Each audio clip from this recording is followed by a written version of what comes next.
Welcome back to Ekta voice. शादीशुदा लोगों के लिए एक बड़ी सीख देने वाली कहानी पति पत्नी की कहानी है। पत्नी ने ना जाने क्या किया था कि पति ने उसे एक के बाद एक कई थप्पड़ जड़ दिए। हमेशा हर सिचुएशन को शांति से हैंडल करने वाली पत्नी भी इस बार अपनी इतनी अशांति हो उठी कि उसने अपनी चप्पल ही निकालकर पति की ओर फेंक दी। चप्पल पति के बालों को छूते हुए निकल गई। ये किस्सा यहीं पर खत्म हो सकता था, मगर पति ने इसे अपनी मर्दानगी का विषय बना लिया और बात बद से बदतर होती चली गई। रिश्तेदारों ने भी आग में घी का काम किया। किसी ने कहा, जो औरत अपने पति को चप्पल से मार सकती है वो ना ही तो वफादार हो सकती है और ना ही पवित्रता। ऐसी औरत परिवार ही नहीं पूरे समाज पर कलंक की तरह है। बीवी के पक्ष वाले कहाँ पीछे रहने वाले थे। किसी ने कहा, 21वीं सदी में भी जो स्त्री के साथ मारपीट करते हैं उन्हें तो जेल भेज देना चाहिए। तो कोई कहता है उसको जरूर कोई और पसंद आ गई होगी, इसलिए अब पत्नी से मारपीट करने लगा है। बात कोर्ट तक पहुंच गई। दोनों पक्ष ने एक दूसरे के खिलाफ केस फाइल कर दिया। पति ने चरित्रहीन होने का तो पत्नी ने दहेज और शारीरिक उत्पीड़न का आरोप लगाया।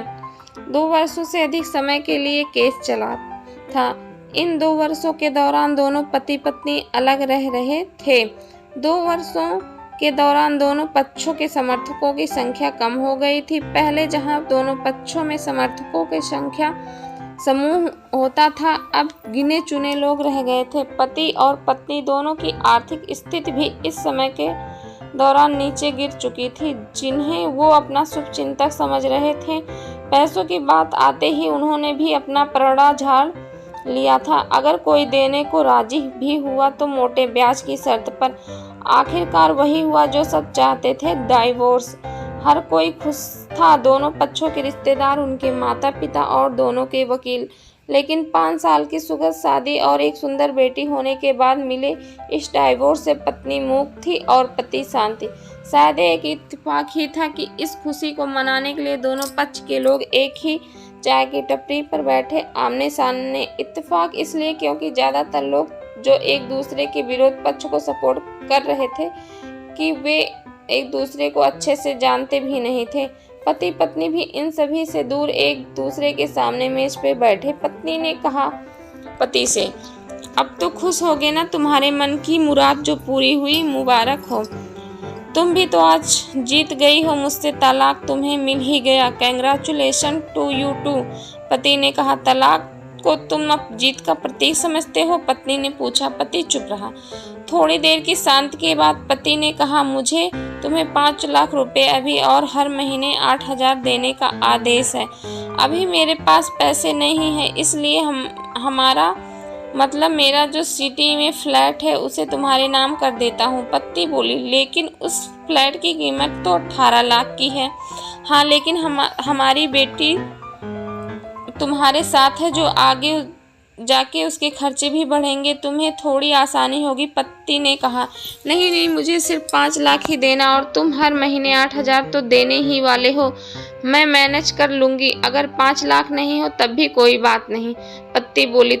दोनों फिर से शांत हो गए। पति सोचने लगा कि कितनी भोली और समझदार है ये औरत, जो कुछ समय पहले तक मेरी पत्नी थी और अब अनजान है। ये वही है जो कम से कम खर्चे में घर चलाती, पैसे बचाकर मेरे जन्मदिन और बर्थडे पर हमेशा मेरे लिए नए कपड़े खरीद लाती। कभी बीमार भी हो जाती तो पैसे बचाने के लिए मुझे मालूम ना होने देती, घरेलू नुस्खे से अपना इलाज कर लेती। मगर घर में कोई और बीमार होता तो तुरंत डॉक्टर के पास ले जाती। मेरी हिम्मत मारी गई थी। मैं ही अपनी झूठी मर्दानगी के चक्कर में इतनी बड़ी गलती कर बैठा। पत्नी के दिमाग में भी उथल पुथल चल रही थी। अभी भी वैसा का वैसा है। पहले भी खुद से ज्यादा हमारे बारे में सोचता था और अब भी वही कर रहा है। ये वही आदमी है जो मुझे एक्सीडेंट से बचाने के लिए खुद मोटरसाइकिल के आगे कूद पड़ा था और अपनी उंगली तुड़वा बैठा था। पता नहीं कौन सी मनहूस घड़ी में झगड़ा कर बैठी। पति ने मौन तोड़ते हुए पूछा, अब तुम्हारे कमर का दर्द कैसा है? ज्यादा तकलीफ तो नहीं होती? पत्नी हल्का सा मुस्कुराई और बोली, अभी भी होता है, अब तो पेट में भी क्रैम्प्स उठते हैं। वो तो होगा ही, तुम योगा या कसरत भी तो नहीं करती हो। अब किसी गायनेकोलॉजिस्ट को जरूर दिखा देना, पति ने कहा। तुम बताओ तुम्हारा अस्थमा कैसा है, क्या अब भी दौरे पड़ते हैं, पत्नी ने पूछा। हाँ पड़ते हैं, पहले से ज़्यादा, क्योंकि अक्सर इन्हेलर भूल जाया करता हूँ, याद दिलाने के लिए तुम जो नहीं हो अब, पति बोला। पत्नी की आंखों में आंसू आ गए। वो बोली, तुम्हें मेरे चरित्र पर सवाल नहीं उठाने चाहिए थे, ये तो परिस्थिति आती ही नहीं। हाँ मैं जानता हूँ तुम बहुत अच्छी हो, मुझसे गलती हो गई, बहुत बड़ी गलती, मैं लोगों के बहकावे में आ गया था, पति बोला। तुमने भी तो मुझ पर दहेज का इल्ज़ाम लगाया था, वो बोला। गलत था, इस बात का मुझे भी पछतावा हुआ, पत्नी ने कहा। पति कुछ कहना चाह रहा था लेकिन हिचकिचा रहा था। पत्नी ने पूछा, कुछ कहना चाहते हो? वो बोला, क्या सब पहले जैसा नहीं हो सकता? क्या मतलब? पत्नी बोली, मतलब कि हम फिर से पहले की तरह पति पत्नी बनकर, सच्चे दोस्त बनकर नहीं रह सकते, पति बोला। ये डाइवोर्स के पेपर दिखाते हुए पत्नी ने कहा। फाड़ देते हैं, पति ने अपने पास रखे डाइवोर्स पेपर को फाड़ते हुए कहा। पत्नी ने भी अपने पास रखे पेपर फाड़ दिए। सभी हैरान थे, वकील, रिश्तेदार और माँ बाप। पति पत्नी दोनों एक दूसरे के हाथ में हाथ पकड़े अपने घर की तरफ चले गए। ये कहानी उन हर पति पत्नी के लिए बड़ी सीख है जो छोटी छोटी बातों पर लड़ते हैं और इन झगड़ों को बड़ा बना के अलग होने का डिसीजन लेते हैं। प्यार और झगड़े तो एक सिक्के के दो पहलुओं की तरह हैं, दोनों को स्वीकार करना होगा, तभी ये पवित्र रिश्ता उनकी मंजिल तक पहुंच पाएगा। तो ये कहानी यहीं पर ख़त्म होती है। आपको इस कहानी से क्या सीख मिलती है, कमेंट बॉक्स में लिखकर ज़रूर बताएं और चैनल को सब्सक्राइब एंड लाइक कर दीजिएगा। तो मिलते हैं एक नई कहानी के साथ, नई वीडियो के साथ, तब तक के लिए बाय।